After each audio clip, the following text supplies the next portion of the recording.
సుమన్ టీవీలో మీ business promotions కోసం ఈ కింది నెంబర్ను సంప్రదించగలరు.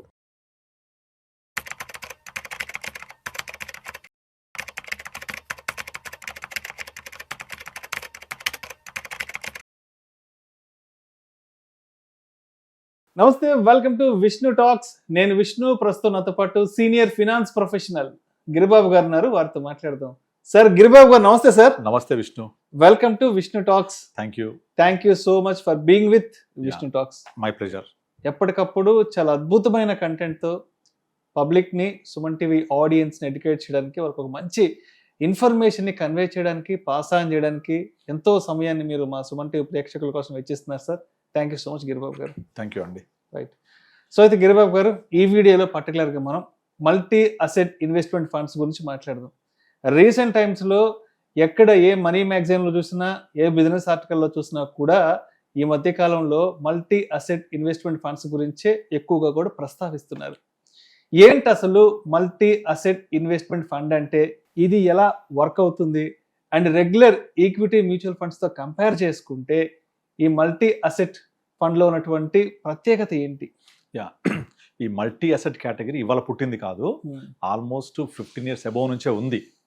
కాకపోతే ఈ మల్టీ అసెట్ అనే ఒక కేటగిరీ ఈ మధ్యకాలంలో బాగా లైమ్లైట్లోకి వచ్చింది మీరు చెప్పినట్టు. కారణం ఏంటంటే, ఈ మధ్యకాలంలో గోల్డ్, సిల్వర్, కమోడిటీస్, కాపర్ పెరగడం చూసాం కదా. అది మామూలు పెరగడం కాదు, విపరీతంగా పెరగడం. అయితే ఎవరైతే డైరెక్ట్గా అందులో ఇన్వెస్ట్ చేశారో ఆ కమోడిటీస్లో, they made a huge returns. కానీ ఇక్కడ ప్రాబ్లం ఏంటి, ఎగ్జాక్ట్లీ అందరు కూడా రైట్ టైంలో దాన్ని ఎగ్జిట్ కాలేకపోయారు. సిల్వర్ కరెక్ట్గా 4.2 lakh టచ్ అయిన రోజు, ఆ రోజు నేను ముంబైలో ఉన్నాను. శుక్రవారం మధ్యాహ్నం 3:30 ఆ టైం టచ్ అయింది ఈవినింగ్. కానీ అప్పటికి మన మార్కెట్ క్లోజ్ అయింది, పడతా ఉంది. నెక్స్ట్ డే శనివారం కమోడిటీస్ మార్కెట్ క్లోజ్, మన మార్కెట్ క్లోజ్ ఉంది. ఆదివారం బడ్జెట్ రోజు మన మార్కెట్స్ ఓపెన్ ఉన్నాయి, కానీ ఇంట్రెస్ట్ మార్కెట్ క్లోజ్ ఉంది. సో మనం అమ్మడం జరిగేసరికి సండే క్లోజ్ ఉన్న ఎనేవిల్ లేవు ఆ రోజు. మండే అంటే శుక్రవారం పడుతున్న మార్కెట్లో విత్డ్రా చేసేప్పటికి మండే అయింది. ఈ లోపల శుక్రవారం రాత్రి, శనివారం సినిమా అంతా అయిపోయింది. ఆ 4,20,000 నుంచి 3 లక్షలకు వచ్చేసింది గోల్డ్, సిల్వర్. గోల్డ్ కూడా అదే విధంగా కిందకు వచ్చింది. మరి దీన్ని ప్రాఫిట్ బుక్ చేయలేకపోయాం కదా. సో ఇలాంటి ప్రాబ్లమ్స్ లేకుండా, అలా పరిగెత్తినప్పుడు నేను పరిగెడతాను, పడిపోయినప్పుడు నేను పడిపోతాను అనే ప్రాబ్లం లేకుండా మల్టీ అసెట్ అలొకేషన్ ఫండ్స్ ఒక కేటగిరీ ఉంది. ఇది మధ్యకాలంలో బాగా లైమ్లైట్లోకి వచ్చింది. దీంట్లో ఏంటంటే, ఆ పేరులో ఉన్నట్టుగానే మల్టీ అసెట్ అంటే ఈక్విటీ, డెట్, గోల్డ్, సిల్వర్, తర్వాత అదర్ కమోడిటీస్ ఇవన్నీ కలగాల్సి ఉంటాయి. అంటే వివిధ రకాల అసెట్ క్లాసెస్, వివిధ రకాల. ఇప్పుడు మనం నార్మల్ గా మేము యాజ్ అ ఫైనాన్షియల్ ప్లానింగ్ గా చెప్పేది ఏంటంటే, asset allocation is very very very important. Asset allocation, don't keep all eggs in one basket. కొంతమంది తీసుకెళ్లి మొత్తం అంతా రియల్ ఎస్టేట్ పెట్టేస్తారు, కొంతమంది తీసుకెళ్లి మొత్తం స్టాక్స్ లో పెట్టేస్తారు, కొంతమంది తీసుకెళ్లి మొత్తం ఎఫ్డీస్ చేసి కూర్చుంటారు. ఇవన్నీ కరెక్ట్ కాదు. అసెట్ అలొకేషన్ చేసుకోవాలి. ఈ అసెట్ అలొకేషన్ చేయలేని వాళ్లకు this is one of the good category. అలా అని నేను మళ్ళీ చెప్తున్నాను, ఈ మల్టీ అసెట్ ఫండ్ ఏమి భారీగా విపరీతంగా అన్నిటికంటే ఎక్కువ రిటర్న్స్ ఇస్తుందని చెప్పడం నా ఉద్దేశం కాదు. ఇక్కడ ఏంటంటే, మల్టీ అసెట్ అలొకేషన్ అనేది మీకు పోర్ట్ఫోలియో బ్యాలెన్సింగ్ అవ్వడానికి చాలా హెల్ప్ అవుతుంది. సపోజ్ ఇప్పుడు బుల్ మార్కెట్ ఉందనుకోండి, బుల్ మార్కెట్ అంటే ఏంటి, nothing but equity market. Equity బాగా పరిగెడుతుంది, కానీ ఈ ఫండ్ ఈక్విటీ ఇచ్చినట్టుగా ఇవ్వదు. ఎందుకు ఇవ్వదు అంటే, ఇందులో 35% ప్లస్ డెట్, గోల్డ్, సిల్వర్ ఇవే ఉంటాయి. కనుక ఇది డౌన్ సైడ్ ప్రొటెక్ట్ అవుతుంది. అప్ సైడ్ పొటెన్షియలే. ఎప్పుడు మార్కెట్ ఊగిసలాడుతున్నప్పుడు, వొలటాలిటీ ఉన్నప్పుడు, ఫ్లక్చుయేషన్స్ ఉన్నప్పుడు, ఇది మార్కెట్లో ఉన్నప్పుడు మనకు తగ్గకుండా చూసుకుంటుంది. బుల్ మార్కెట్లో అంతగా పార్టిసిపేట్ చేయకపోవచ్చు. కనుక మనకున్న పోర్ట్ఫోలియో అలొకేషన్లో మల్టీ అసెట్ అలొకేషన్ ఫండ్ కూడా ఒకటి పెట్టుకోవాలి. అయితే ఇక్కడ ఒక ఎగ్జాంపుల్ చెప్తాను. ఇప్పుడు నార్మల్గా మ్యూచువల్ ఫండ్స్లో ఇన్వెస్ట్ చేసి ఒక 5, 7, 10 సంవత్సరాలు ఉంటే మీకు నష్టం అనేది రాదు. 100% మంచి రిటర్న్స్ వస్తాయి. కానీ 5 సంవత్సరాలు ఉండాలంటే 5 సంవత్సరాల లోపల మీకు విపరీతమైన వొలటాలిటీ చూస్తాం, అవునా? ఈ వొలటాలిటీ కనుక తట్టుకొని అర్థం చేసుకుంటే రిటర్న్స్ వస్తాయి. కానీ వొలటాలిటీ నాకు వద్దు, నేను ఇంత వొలటాలిటీ తట్టుకోలేను అని కనుక అనుకుంటే, వాళ్లకు ఇది చాలా చాలా మంచి కేటగిరీ. వొలటాలిటీ తక్కువ ఉంటుంది, రిటర్న్స్ మీకు 10+ రిటర్న్స్ అంటే 10, 11, 12 వరకు ఇస్తుంది, depending on the asset allocation ప్రకారంగా. అంటే కరెక్ట్గా ఫండ్ మేనేజ్ బ్యాలెన్స్ చేస్తూ ఉంటాడు. ఇప్పుడు కొన్ని ఫండ్స్ 15% గోల్డ్, సిల్వర్ అలొకేట్ చేస్తాయి, ఒక 10% డెట్ ఇన్వెస్ట్ చేస్తాయి, ఒక 10% ఆర్బిట్రైజ్ తీసుకుంటూ దీంట్లో 60 to 65% మళ్ళీ large cap, large mid cap కేటగిరీలో ఈక్విటీ తీసుకుంటాయి. సో పోర్ట్ఫోలియో బ్యాలెన్స్ అయిందా? All X in one basket కాకుండా స్కాటర్ అయింది కదా.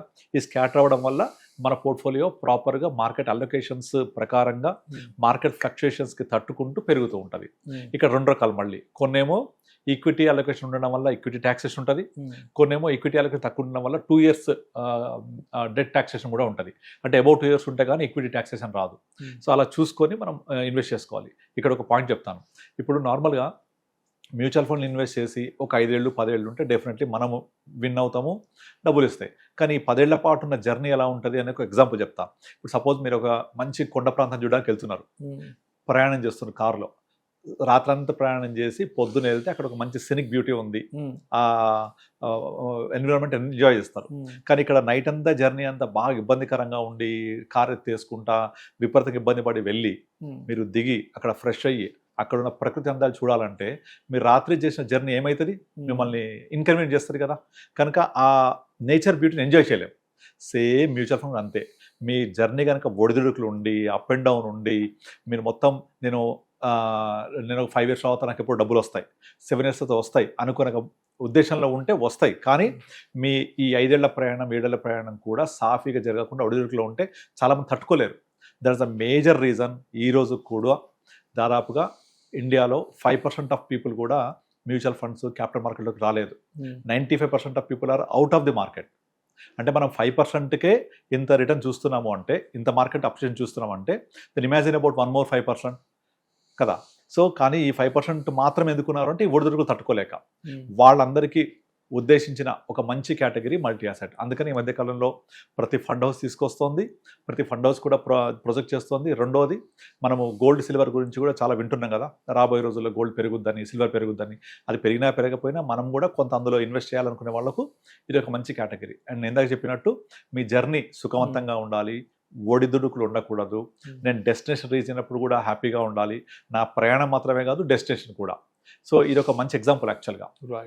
అట్లా ఉన్నప్పుడు మనకు ఈ మల్టీ అసెట్ అనేది చాలా మంచిగా మనకు రిటర్న్స్ ఇస్తుంది, సేఫ్గా, వాలటిలిటీ తక్కువతోటి. అయితే ఇప్పుడు ఈ మల్టీ అసెట్ అలొకేషన్ ఫండ్స్లో ఎవరు ఇన్వెస్ట్ చేయొచ్చు, ఎంత మినిమం టికెట్ సైజ్ ఉంటుంది ఇంట్లోకి? మామూలుగా మ్యూచువల్ ఫండ్లో 5,000 మినిమం ఇన్వెస్ట్మెంట్, ఇందులో కూడా 5,000 పెట్టవచ్చు. కానీ 5,000 అనేది దాని ఒక ఇన్వెస్ట్మెంట్ అనకూడదు. ఎందుకంటే ఏ ఇన్వెస్ట్మెంట్ చేసినా మన గోల్కి అసైన్ అవ్వాలి, మన నీడ్స్కి అసైన్ అయి ఉండాలి, మన టార్గెట్ అసైన్ అయి ఉండాలి. కనుక నేను ఇందులో సిప్ చేసుకోవాలి, నాకు ఒక 10 years తర్వాత మంచి వెల్త్ క్రియేట్ కావాలి, కార్పస్ క్రియేట్ కావాలంటే వాళ్ళు పెట్టుకోవచ్చు. మినిమం 5,000 నుంచి స్టార్ట్ చేసుకోవచ్చు, ఎవరైనా ఇన్వెస్ట్ చేసుకోవచ్చు. ఇక్కడ కూడా సిప్ మోడ్ ఉంటుంది. సిప్ మోడ్ ఉంటుంది. సిప్ లో చేసుకోవచ్చు, 1 time చేసుకోవచ్చు, 1 time ప్లస్ సిప్ చేయొచ్చు, లాంగ్ టర్మ్ చేయొచ్చు, షార్ట్ టర్మ్ చేయకూడదు ఇందులో, ఎందుకంటే ఒడిదుడుకులు ఎక్కువ ఉంటాయి, ఈక్విటీ నేచర్ ఫండ్ కాబట్టి. సో మీరు ఒక 3+ years 5+ years ఉంటారంటే హ్యాపీగా ఇన్వెస్ట్ చేసుకోవచ్చు. ఇప్పుడు దీంట్లో విత్డ్రాలు రిడెంప్షన్ ప్రాసెస్ ఎలా ఉంటుంది? నార్మల్ ఫండ్ లాగే ఇది కూడా డిఫరెన్స్ ఏం లేదు. ఒక టాక్సేషన్ డిఫరెన్స్ ఏంటంటే ఆ ఫండ్ యొక్క నేచర్ ఈక్విటీ అలొకేషన్ ఎక్కువ ఉంటేనేమో ఈక్విటీ టాక్సేషన్ అంటే long term capital gain tax వర్తిస్తుంది. ఆఫ్టర్ 1 year 1.25 lakh ప్రాఫిట్ పోను, రిమైనింగ్ 12.5% టాక్సేషన్. కొన్నేమో డెట్ టాక్సేషన్ ఉంటాయి. ఆ డెట్ టాక్సేషన్ ఉండడం వల్ల 2 years తర్వాత మనకు టాక్సేషన్ వర్తిస్తుంది, LTCG. అంతే తేడా. ఎవరైనా ఇన్వెస్ట్ చేయొచ్చు, సిప్ మోడ్ ఉంటుంది, లాంగ్ మన లంసమ్ కూడా చేసుకోవచ్చు. రైట్. ఇప్పుడు దీంట్లో ఫండ్స్ అలొకేషన్ అనేది ఇది ఎవరు డిసైడ్ చేస్తారు, ఎవరు డిజైన్ చేస్తారు? ఫండ్ అలొకేషన్ ఇది రెస్పెక్టివ్ ఫండ్ మీద డిజైన్ చేస్తారు. వాళ్ళ యొక్క పోర్ట్ఫోలియో మనం చేసేటప్పుడు అర్థం తెలుస్తుంది, మనకు చెప్తారనమాట ముందే. ఫ్యాక్ట్ షీట్ లో ఉంటుంది ఎంత పర్సెంటేజ్ గోల్డ్ ఉంటుంది, ఎంత % సిల్వర్ ఉంటుంది, దానికి అనుగుణంగా రీబ్యాలెన్స్ చేస్తూ ఉంటారు ఎప్పటికప్పుడు. But any given point of time ఒక 60 to 65% మాత్రం ఈక్విటీ రిలేటెడ్ ఆర్బిట్రాజ్ కంపల్సరీ ఉంటుంది, టాక్సేషన్ పర్పస్ లో, స్టెబిలిటీ పర్పస్ లో. Remaining 30 to 35% minimum different assets like gold, silver, copper, తర్వాత ఈ డెట్ అలొకేషన్ ఉంటుంది అనమాట. Multi asset, different asset classes. అంటే ఇప్పుడు ఈ మినిమం అలొకేషన్ అనేది as per the SEBI mandate ప్రకారం ఉంటుంది. దాని రూల్స్, దాని రెగ్యులేషన్స్ ప్రకారం పర్ఫెక్ట్ గా ఉంటుంది. ఆ విధంగానే ఫాలో అవ్వాలి. అంటే ఖచ్చితంగా 15 to 20% గోల్డ్, సిల్వర్ ఉంటాయి అందులో. రైట్. సో ఇప్పుడు గోల్డ్, సిల్వర్ కూడా మళ్ళీ రీబ్యాలెన్స్ అవుతూ ఉంటుంది వాల్యుయేషన్ బట్టి. ఓకే. సో ఇప్పుడు దీంట్లో గోల్డ్ అలొకేషన్ కూడా ఉంది కాబట్టి మార్కెట్ క్రాష్ అయినప్పుడు, మార్కెట్ బాగా వాలటాలిటీ అవుతున్నప్పుడు ఈ గోల్డ్ అలొకేషన్ అనేది ఎలా పోర్ట్ఫోలియోకి సపోర్ట్ హెల్ప్ అవుతుంది? ఎప్పుడైనా సరే ఒకటి గుర్తుపెట్టుకోండి, ఈక్విటీ, కమోడిటీస్ రెండు ఇన్వర్స్లీ ప్రపోర్షనేట్ ఉంటాయి. మీరు లాస్ట్ 2 years చూస్తే ఈక్విటీ మార్కెట్ లిటరల్లీ అసలు ఏం గ్రో అవ్వలేదు, కంప్లీట్గా డెడ్ ఉంది, అసలు మార్కెట్ ఎక్కడికి మూవ్ అవ్వలేదు. బట్ ఈ లాస్ట్ 1 yearలో గోల్డ్ ఏమైంది, విపరీతంగా పైకి వెళ్ళిపోయింది. అండ్ ఈ లాస్ట్ 2 yearsలో అంతకు 4 years ముందుకెళ్ళండి, అంతకుముందు 4 అంటే 2020 నుంచి 2024 దాకా ఈక్విటీ వన్ సైడ్ దిక్కులు చూడకుండా అప్రతిహతంగా వెళ్ళిపోయింది ముందుకి 4 years. ఆ 4 years గోల్డ్ మూవ్ అయిందా? ఎక్కడ లేదు, అక్కడక్కడే కొట్టుకుంది. అంటే 20 నుంచి 2024 ఈక్విటీ మూవ్ అయితే గోల్డ్ కిందకి వెళ్ళింది, 24 to 26 ఏమో ఈక్విటీ కిందకి వెళ్తే గోల్డ్ పైకి వెళ్ళింది. రెండు కూడా ఇన్వర్స్లీ ప్రపోర్షనేట్ ఉంటాయి. గోల్డ్ కిందకి వెళ్తే ఈక్విటీ పైకి వెళ్తుంది, ఈక్విటీ కిందకి వెళ్తే గోల్డ్ పైకి వెళ్తుంది, ఇన్వర్స్లీ ప్రపోర్షనేట్. అప్పుడు మనకు ఇది పర్ఫెక్ట్గా వర్క్ అవుతుంది. ఇప్పుడు కంపారిజన్ విషయానికి వస్తే multi asset allocation funds versus hybrid and balance advantage అంటే ఏం చెప్తారు దానికి? అయితే మీకు హైబ్రిడ్ తర్వాత ఈ balance funds versus multi asset. Multi asset is the best category. ఎందుకు అంటే మల్టీ అసెట్లో డెట్ కాకుండా మీకు గోల్డ్ సిల్వర్ ఉండడం వల్ల మీకు అప్సైడ్ పొటెన్షియల్ ఉంటుంది. వెరస్ హైబ్రిడ్ బ్యాలెన్స్లో ఓన్లీ డెట్ ఈక్విటీ రెండే ఉంటాయి. డెట్ ఎప్పుడు మనకు తెలిసిందే నింపాదిగా ఉంటుంది, ఒక 5-6% నుంచి ఇవ్వదు, రిమైనింగ్ అంతా ఈక్విటీ రిటర్న్ ఇస్తుంది. మరి ఇక్కడ అట్లా కాదు, ఆ 65% ఈక్విటీ ఇవ్వడమే కాకుండా మీకు ఇక్కడ గోల్డ్ సిల్వర్ అనేది ఎక్స్ట్రా కుషన్ మనకు రిటర్న్ జనరేట్ చేయడానికి హెల్ప్ అవుతుంది. రైట్. సో అందువల్ల when compare to hybrid, balance advantage and multi asset మూడు కంపేర్ చేస్తే multi asset is the best category in the recent scenario going forward also. Right. ఇప్పుడు ఈ multi asset allocation ఫండ్స్లో invest చేయాలి అంటే ప్రత్యేకంగా ఏజ్ క్రైటీరియా ఏదైనా ఉంటుందా, లేదంటే పర్టికులర్గా ఈ ఏజ్ గ్రూప్ వాళ్ళకి ఇది సూటబుల్ అవుతుంది, ఈ ఏజ్ గ్రూప్ వాళ్ళు దీనికి కొంచెం దూరంగా ఉంటే మంచిది అన్న పర్సెప్షన్ ఏదన్నా ఒక 2 కేటగిరీ పర్సెప్షన్? ఏముండదు, ఎవరైనా సరే ఇన్వెస్ట్ చేసుకోవచ్చు. నేను కనుక 3 to 5 years 5 to 7 years అట్లా లాంగ్ టర్మ్ హారిజన్ ఉంటాను, 3+ years ఉంటానంటే ఎవరు ఇన్వెస్ట్ చేసుకోవచ్చు, ప్రాబ్లమే ఉండదు. ఒడిదుడుకులు తక్కువ ఉంటాయి, రిటర్న్స్ 10+ ఎక్స్పెక్ట్ చేయొచ్చు ఈజీగా. అండ్ అదేవిధంగా రిస్క్ అపిటైట్ విషయానికి వస్తే, సో రిస్క్ అనేది కొంత ఇట్లా లో లెవెల్ ఉంటుందా, మీడియం ఉంటుందా, లేదంటే కొంత అప్పర్? ఈక్విటీ ఉంటుంది కాబట్టి ఆ మేరకు కొంచెం హై రిస్క్ ఉంటుంది. ఈక్విటీ ఉంటుంది కాబట్టి ఒక 65%, రిమైనింగ్ డెట్ అండ్ కమోడిటీస్ ఉంటాయి కాబట్టి ఆ మేరకు రిస్క్ సబ్డ్యూట్ అవుతుంది. ఇది మోడరేట్ అని చెప్పొచ్చు, హై కాదు లో కాదు, మోడరేట్. సో ఇప్పుడు ఇన్వెస్ట్మెంట్ మోడ్ విషయానికి వస్తే, ఇప్పుడు మనం మ్యూచువల్ ఫండ్స్లో ఏదో ఒక 1000 రూపాయలు, 1500, 2000, 3000, 5000తో కూడా ఇన్వెస్ట్మెంట్ చేసుకోవచ్చు. అక్కడ ఎస్ఐపి మోడ్ ఉంటుంది. అండ్ అదేవిధంగా మ్యూచువల్ ఫండ్స్లో మనకి లంసమ్ మోడ్ ఉంటుంది. సో ఇప్పుడు మల్టీ అసెట్ అలొకేషన్ ఫండ్స్ విషయానికి వస్తే ఎస్ఐపి ఉంటుంది, లంసమ్ ఉంటుంది. ఎస్ఐపిలో 1000 చేసుకోవచ్చు, కొన్ని ఎస్ఐపిస్ 500 కూడా అలౌ చేస్తాయి. ఎస్ఐపి చేసుకోవచ్చు 500 నుంచి 1000, 2000, 5000 ఎంత చేసుకోవచ్చు. లంసమ్ కూడా మినిమం 5000 ఎంత చేసుకోవచ్చు, ఎక్కువ కూడా ఎంత చేయొచ్చు, ప్రాబ్లం లేదు. నో రెస్ట్రిక్షన్స్, ఎవరైనా చేయొచ్చు. It's a normal fund, no difference between any other fund. కాకపోతే ఈ మల్టీ అసెట్లో డిఫరెంట్ అసెట్ క్లాసెస్ ఉంటాయి. మనం ఏదైతే చేయలేమో అసెట్ అలొకేషన్ ఫండ్లో జరుగుద్ది, అంతే తేడా. సో గిరిబాబు గారు, ఇప్పుడు ఎన్ఆర్ఐలు అనేవాళ్ళు మరి మల్టీ అసెట్ అలొకేషన్ ఫండ్స్లో ఇన్వెస్ట్ చేయడానికి వాళ్ళకున్న బెస్ట్ పాసిబిలిటీస్ ఏమున్నాయి? ఇప్పుడు ఎన్ఆర్ఐస్ అనేది మల్టీ అసెట్లో చేయొద్దా చేయకూడదు అనేది ఉండదు. ఇప్పుడు మనకి ఇండియాలో ఎన్ఆర్ఐస్ ఇన్వెస్ట్ చేయాలి అంటే అన్ని కంట్రీస్ వాళ్ళకు అన్ని ఫండ్ హౌసెస్ అలౌ చేయవు. There are so many restrictions for US Canada పర్టికులర్గా.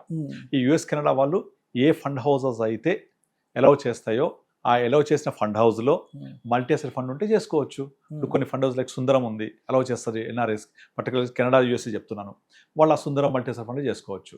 కాదు నాకు ఐసిఐసి మల్టీ అసెట్ కావాలి అంటే ఐసిఐసి అలౌ చేయదు యుఎస్ కెనడా వాళ్ళు, సో చేయలేరు వాళ్ళు అందులో. సో అట్లాగే యూరోప్ ఉంది, మిడిల్ ఈస్ట్ ఉంది, వీళ్ళకి రెస్ట్రిక్షన్స్ ఉండవు. ఏ ఎన్ఆర్ఐ అయినా సరే ఏ ఫండ్ అయినా చేసుకోవచ్చు. సో వాళ్ళు నచ్చిన ఫండ్ హౌస్లో మల్టీ అసెట్ ఫండ్ ఉంటే చేసుకోవచ్చు. అట్లా మల్టీ అసెట్ అనే కేటగిరీని ఎవరు రెస్ట్రిక్ట్ చేయరు. ఓన్లీ కంట్రీ వైజ్గా ఇన్వెస్ట్ చేయాలా వద్ద రెస్ట్రిక్షన్ ఉంటుంది. నువ్వు ఎక్కడ అలౌ చేస్తారో అలౌ చేసిన ఫండ్ హౌస్లో ఈ ఫండ్ ఉంటే చేసుకోవచ్చు. రైట్. సో అదేవిధంగా ఇప్పుడు 2026 మార్కెట్ అవుట్లుక్ని దృష్టిలో ఉంచుకుని మల్టీ అసెట్ అలొకేషన్ ఫండ్స్ని అంటే దానికి ఉన్న స్కోప్ ఇప్పుడు ఎంత వరకు ఉంది? ఇప్పుడు ఈ 2026 మార్కెట్ నుంచి ఇప్పుడు ఎవరైతే చాలా మంది గోల్డ్ సిల్వర్ ర్యాలీ మిస్ అయిపోయాను, చాలా పరిగెత్తిపోయింది అనుకునే వాళ్ళు ఫోమో తోటి మళ్ళీ గోల్డ్ సిల్వర్ లో మొత్తం తీసుకెళ్లి పెడతాను అని ఇబ్బంది పడకుండా వాళ్ళకు మల్టీ అసెట్ అనేది ఒక మంచి కేటగిరీ. అక్కడ ర్యాలీ మిస్ అయిన వాళ్ళు ఇందులో పార్టిసిపేట్ చేస్తే మళ్ళీ ఫ్యూచర్ ర్యాలీ వస్తే వాళ్ళకు గెయిన్ అవుతుంది. అందులో ఫ్యూచర్ ర్యాలీ వస్తే చెప్పలేం వస్తుందా రాదా అనేది. ఆల్రెడీ విపరీతంగా పరిగెత్తింది, మళ్ళీ ఇక్కడ నుంచి 2-3 years పడుకోవచ్చు కూడా గోల్డ్ సిల్వర్, మళ్ళీ పెరగకపోవచ్చు, కన్సల్టేట్ అవ్వచ్చు.